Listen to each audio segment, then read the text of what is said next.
Nós podemos dizer que 3 eventos marcantes do primeiro milênio foram determinantes para decidir o sucesso que a Igreja de Cristo teria na Europa e posteriormente no mundo todo.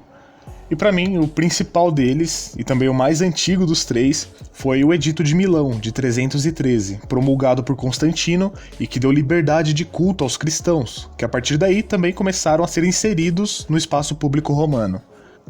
Outro episódio decisivo foi a coroação de Carlos Magno como imperador do Ocidente lá no ano 800, que foi muito importante, pois além de retomar aquele velho aspecto civilizacional do Império Romano, Carlos Magno ainda foi quem fortaleceu ainda mais a identidade e a unidade cristã europeia. Tanto que ele é chamado de pai da Europa, né, não por acaso, porque foi ele que deu os primeiros passos para uma cristandade na Europa.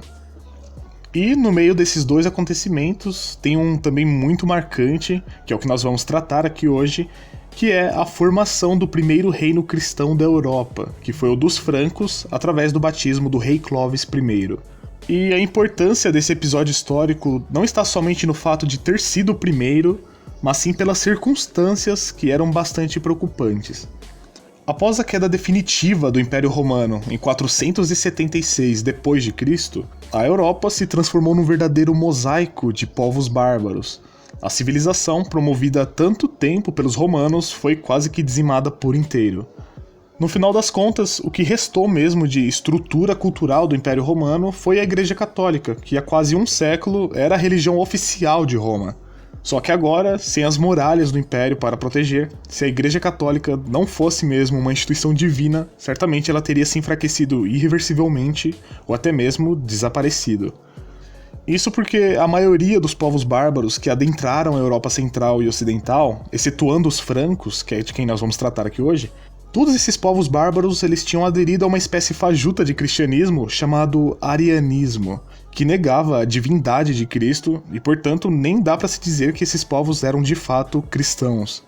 Por outro lado, os francos, que nesse tempo haviam dominado o norte da Gália, que hoje pega ali uma parte do norte da França, mais algumas partes da Bélgica, Holanda, Luxemburgo e Alemanha, como você pode ver nesse mapa aí que eu coloquei na tela. Ao contrário dos seus vizinhos arianos, a elite dos francos, em sua maioria, ainda era adepta daquele velho paganismo germânico. E então, assim sendo, a igreja, que não exclui ninguém do plano da salvação, viu nos francos, um terreno inexplorado, um terreno virgem, que podia ter um grande potencial ali de conversão daquele povo. Pois bem, em 481, aos 15 anos de idade, um garoto chamado Clovis é reconhecido como o chefe da tribo principal dos francos.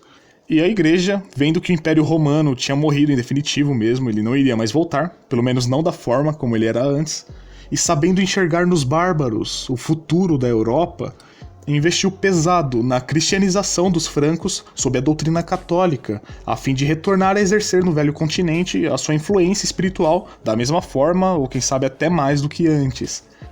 E, bom, essa era uma missão bastante perigosa, né, bastante difícil, já que nós estamos lidando aqui com bárbaros, mas, para facilitar um pouco, de acordo com os costumes desse tempo, quando o rei se convertia, esse era um passo enorme em direção à conversão de todo um povo.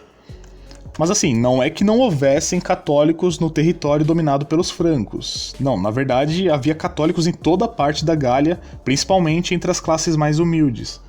Muito por isso, e por causa da importância da religião nessa época, os bispos gozavam de uma enorme autoridade. Autoridade não só religiosa, como política.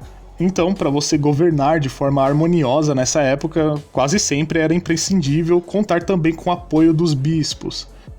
E é justamente aqui que entram 2 figuras providenciais e determinantes no processo de conversão do pagão Clovis. Eram eles São Remígio e Santo Avito. São Remígio, com certeza o personagem crucial dessa história toda aqui, era um bispo muito importante da cidade de Reims. A sua fama de operador de milagres corria por todas as partes e causava uma grande admiração. Esse era um bispo muito respeitado mesmo, uma grande autoridade. E aqui é que tá o pulo do gato. Desde a coroação de Clovis em 481, São Remígio despendia grandes esforços para atrair o chefe franco para o rebanho de Cristo. Aliás, é dele uma carta muito célebre em que o bispo orienta Clovis a respeitar o poder espiritual e demonstra que a glória de seu reinado dependia essencialmente da colaboração entre os dois poderes. Então eu vou ler aqui um trechinho dessa carta onde São Remígio se dirige dessa forma a Clovis. Mostrai-vos deferente para com os vossos bispos e recorrei sempre aos seus conselhos e, se estiverdes de acordo com eles, o vosso país há de prosperar. Então, como você pode ver, São Remígio era um grande entusiasta da ideia de evangelizar os povos bárbaros e até por isso ele ganhou o apelido de o Apóstolo dos Francos. E assim, a autoridade de São Remígio com certeza impactava Clovis, que por sua vez ia gradualmente abandonando seu paganismo em busca da verdade cristã. Tanto é que conta-se que Clovis, ao saber dos horrores a que Jesus foi submetido no dia da sua paixão, com as humilhações sofridas tanto por parte dos judeus quanto por parte de soldados romanos, Clovis, emputecido e bárbaro, né, como ele era, exclamou o seguinte: "Ah, se eu tivesse lá com os meus francos." E agora falando de Santo Avito, esse bispo vivia não entre os francos, mas entre os burgúndios arianos, e portanto ele teve uma influência um pouco mais remota sobre Clovis, mas mesmo assim muito importante. O seu grande papel nesse caso foi quanto às tratativas do casamento de Clovis com Santa Clotilde, uma princesa burgúndia que era católica e bastante fervorosa. Contando com os conselhos de Santo Avito, Clotilde começou a trabalhar dia e noite em busca da conversão de seu marido. Porém, mesmo que Clovis tensionasse pouco a pouco em aceitar o batismo, havia ainda um grande obstáculo. Ele relutava, pois temia perder a sua autoridade sobre a nobreza pagã caso se tornasse cristão. Então nós temos aqui um impasse. Só que é bem aqui também que entra em cena a célebre batalha de Tolbiac. Esse foi um confronto bastante decisivo entre francos e alamanos, no qual, caso Clovis perdesse a batalha, muito provavelmente seria também o fim da dinastia merovingia, a qual ele pertencia, sobre o povo franco. Os alamanos eram um adversário bastante poderoso, e é então que, no momento decisivo da batalha, por volta de 496, Clovis, quase desesperado, avistando a derrota à sua frente, apela para a ajuda do deus de Clotilde e se compromete a deixar-se batizar caso alcançasse a vitória.